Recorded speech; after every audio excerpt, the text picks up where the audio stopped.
यो आदरणीय पत्रकार मित्र तथा सञ्चारकर्मी प्रतिनिधि साथीहरू, हाम्रो अदालत कर्मचारी सम्पूर्ण अदालत दार्जिलिङ जिल्ला एकाइको जिल्ला सचिवको हैसियतमा आजको यस सङ्कटपूर्ण घडीमा हाम्रा भनाइहरू आम जनता र राज्य प्रशासन समक्ष राख्न उपस्थित भएको छौँ र आज 24 तारिक र भोलि 25 अगस्त 2000 दिनको दार्जिलिङ जिल्ला अदालत लगायत सम्पूर्ण राज्यव्यापी रूपमा हाम्रो पश्चिम बङ्गाल राज्यव्यापी रूपमा सिङ्गो राज्यको सम्पूर्ण जिल्ला तथा सब डिभिजनल कोर्टहरूमा पनि 48 घन्टे ऐतिहासिक पूर्ण यो कामबन्द आन्दोलन भइरहेको छ। माननीय कलकत्ता उच्च अदालतको प्रशासन राज्य सरकारको चरम प्रशासनिक उदासीनता र तीव्र कर्मचारी अभाव र जीर्ण पूर्वाधारको कारण विचार प्राप्ति जनता र कर्मचारीहरूले भोग्नु परेको शास्तिको विरोधमा हामी यो कठोर कदम चाल्न बाध्य भएका हौँ। विगत 18 मे 2026 हाम्रो केन्द्रीय नेतृत्वले माननीय कलकत्ता उच्च अदालतको रजिस्ट्रार जनरललाई मागपत्र बुझाउँदै स्पष्ट चेतावनी दिएका थिए, तर दीर्घकालीन छलफलपछि पनि कुनै ठोस कदम नचालिएको न्याय प्रणालीको गरिमा र कर्मचारीको स्वाभिमानको रक्षालाई वेस्ट बेङ्गाल कोर्ट इम्प्लोइ एसोसिएसनको आह्वानमा यो स्ट्राइक, यो धर्मघट आयोजना गरिएको हो। यस आन्दोलनलाई West Bengal WBMOA, state coordination committee लगायत सम्पूर्ण जुझारु कर्मचारी सङ्गठनहरूको पूर्ण समर्थन प्राप्त छ। हाम्रो मुख्य समस्या र अकाट्य मागहरू मिडिया मार्फत स्पष्ट पार्न चाहन्छु। सर्वप्रथम, नियुक्तिमा 7-8 वर्षको ठप्पता भइसकेको छ। डिस्ट्रिक्ट कोर्ट सर्भिस रुल 2015 को गम्भीर त्रुटि र प्रशासनिक इच्छा शक्तिको अभावको कारण विगत 8 वर्षदेखि क्लर्क, स्टेनोग्राफर, समन बेलिफ र ग्रुप बी पदहरूमा कुनै नियुक्ति भएको छैन। हजारौं स्वीकृत पदहरू खाली हुँदा एकैजना कर्मचारीले 3 जनाको अचकाली कामको बोझलाई बोक्नु परिरहेको छ। हामी तुरुन्त स्थायी पदपूर्तिको माग गर्दछौँ। र अर्को माग छ हाम्रो, अदालतमा हामीले कर्मचारीहरूको सङ्कट ढाक्नका लागि उच्च अदालतको आदेशको उल्लङ्घन गर्दै सिभिक भोलिन्टियर, होमगार्ड र अन्य कर्मचारीहरू अदालतको अति संवेदनशील र गोपनीय कामहरू गराइरहेको छ, जुन न्याय प्रणालीको सम्पूर्णतामाथि गम्भीर प्रहार हो। न्यायिक र प्रशासनिक काममा यो आउटसोर्सिङ तुरन्त बन्द गरिनुपर्ने पनि हाम्रो माग छ। र सेफ्टी कमिसन र क्याडर रुल्सको उपेक्षा गरिएको छ। सन् 2003 जस्टिस JK सेट्टी उहाँको ऐतिहासिक सेफ्टी कमिसनको सिफारिसहरू आधुनिक रेकर्ड रुम, 15% आवास कोटा, तालिम र सेवा सुविधा अझै लागू गरेको छैन। साथै 2015 को क्याडर रुल संशोधन नहुँदा कर्मचारीहरूको वर्षौंदेखिको पदोन्नति रोकिएको छ। र यसै गरी हाम्रो सम्पूर्ण बङ्गालमा हेर्यो भने FTC को 88 वटा कोर्टहरू छन्। विगत 19-20 वर्षदेखि निरन्तर निष्ठापूर्वक सेवा गर्दै आएका फास्ट ट्र्याक कोर्ट FTC कोर्टका कर्मचारीहरूलाई अझै पनि अनिश्चिततामा राखिएको छ।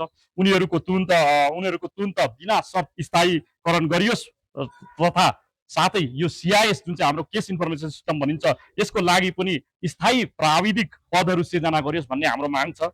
किनभने आज CIS नचलाइकन हामीले कोर्टलाई सुचारू रूपमा चलाउन सक्दैनौँ। त्यसैले गर्दा CIS र यो हाम्रो म्यानुअल वर्कको निम्ति अलग अलग हाम्रो स्टाफहरू हाम्रो माग छ। त्यसै गरी पारिवारिक र विशेष अदालतको सङ्कट पनि छ। हाम्रो पोक्सो, NDPS र फ्यामिली कोर्ट्समा कामको चाप धेरै बढेको छ र हाम्रो पुरानै जमानाकै संरचना कायम राखिएको छ अझैसम्म। र ADJ फाइलिङ कोर्टहरूमा स्थायी श्रेष्ठताको नियुक्तिको हामी माग गर्दछौँ। यो पनि अविलम्ब गरियोस् भन्ने हाम्रो माग छ।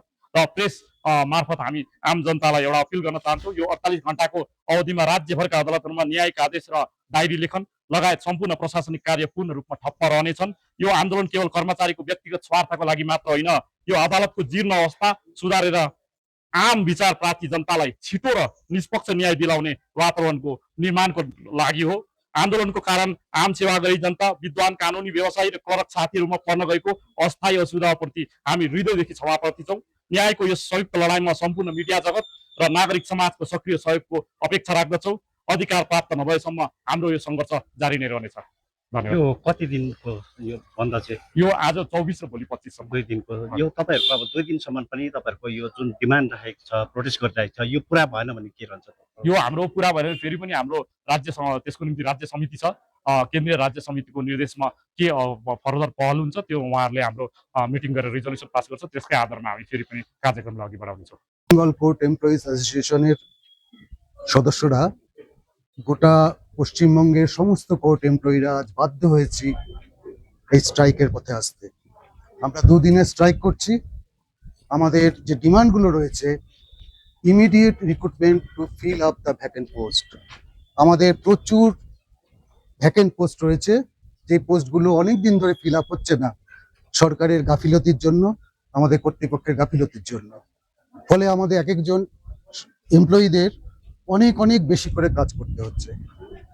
আমরা বলতে চাই যে ইমিডিয়েট আমাদের যে এমপ্লয়ির যে স্ট্রেংথ সেটা বাড়াতে হবে, এবং আমাদের কোর্ট সার্ভিস রুল 2015-তে যে সমস্ত অসঙ্গতিগুলো রয়েছে সেগুলো খুব তাড়াতাড়ি অ্যামেন্ডমেন্ট করে ফিল আপ করতে হবে। আমাদের গ্রেড ওয়াইজ যে পোস্টিং তাতে পুরোপুরি স্বচ্ছতা আনতে হবে। আমাদের grant of fair pay, pending promotions এবং আদার্স যে ফাইন্যান্সিয়াল বেনিফিটগুলো রয়েছে সেগুলো নিয়ে ইমিডিয়েট সমস্ত সমস্যার সমাধান করতে হবে। এ সমস্ত দাবি নিয়ে আমরা বহুদিন ধরে লড়াই করছি, কিন্তু কর্তৃপক্ষ আমাদের এই কথাগুলো ঠিকমতো শুনছে না, ঠিকমতো কাজে লাগাচ্ছে না। এর ফলে আজকে আমরা বাধ্য হয়েছি এই স্ট্রাইকের পথে আসতে। আমাদের দুদিনের স্ট্রাইক চলবে এবং সমস্ত জনসাধারণ যারা কোর্টের কাজে এসে ব্যাহত হয়ে ফিরে যাচ্ছে আমাদের অনেক সমবেদনা রইল। তাদের জন্য আমরা দুঃখিত যে আমরা বাধ্য হয়ে এই স্ট্রাইকটি করছি। দুদিন পরে আমাদের যদি দাবি পূরণ না হয় তাহলে আমরা বৃহত্তর আন্দোলনে যাব। নমস্কার, আমার নাম বিপ্লব দাস। আমি এই দার্জিলিং জেলা জজ কোর্টের একজন কর্মী।